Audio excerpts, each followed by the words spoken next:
Why do you need to have an interactive whiteboard in your classroom? How many of you already have one?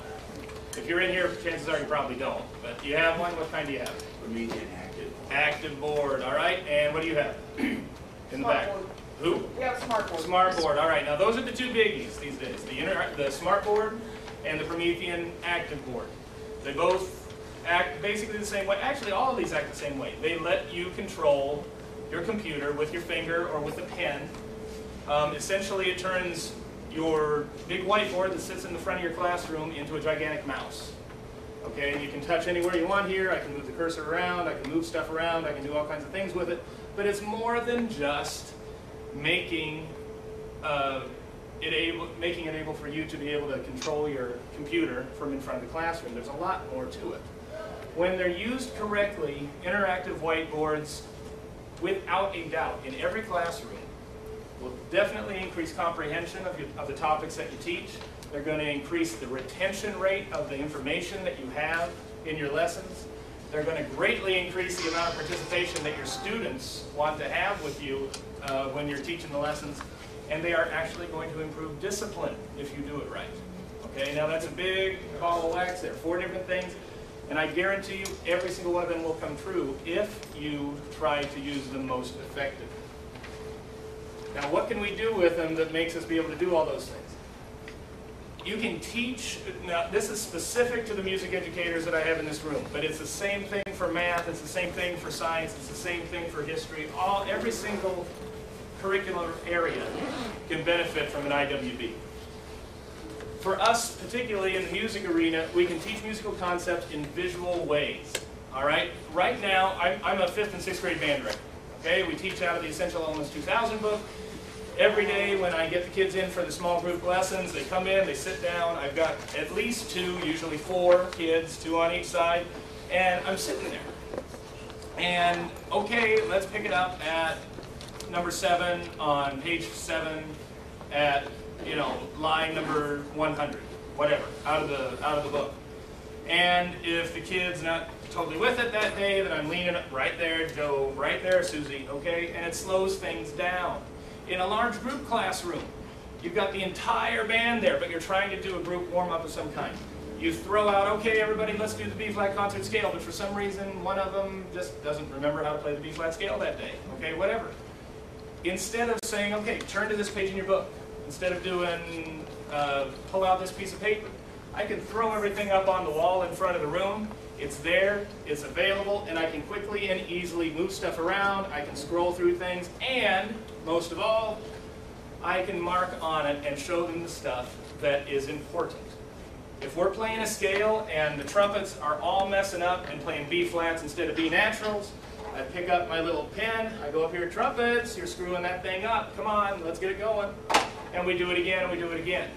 It's quick, it's easy, it's painless. Now you might think that, hey, I can do the exact same thing at home, well, not at home, at school, with an overhead and a transparency. Yeah, you can. But you can't do it as quickly and easily and reset as quickly and easily. If you do this with a transparency, you have to wipe everything off, it gets all messy, it gets all smudged. If you do it this way, all I have to do is hit a little undo button, it erases everything that I've done, it goes back to this, and I can do it all again for the next lesson. So I've got 3 groups of clarinet lessons all in a row. I set up my little clarinet lesson, I've got their scales up here, I've got their etude underneath it. We go through it, if there's some mistakes, I can mark them, I can notate about it. And then for the next class, whoop, reload the file, ready to go again. I don't have to reset anything. The other nice thing about this is that if I wanted to, it just doesn't have to be visual, it can be auditory as well. I can link to things in here, and just by touching a button, it'll play an audio file. I don't have that hooked up today, but if I did, it would. I could play the actual song. This works awesome with smart music. I will never, ever go back to teaching without a SmartBoard or some kind of an IWB when I'm using smart music in my classroom. Because I can throw that stuff up here on the wall, and it'll play it, I can transpose it, I can switch instruments.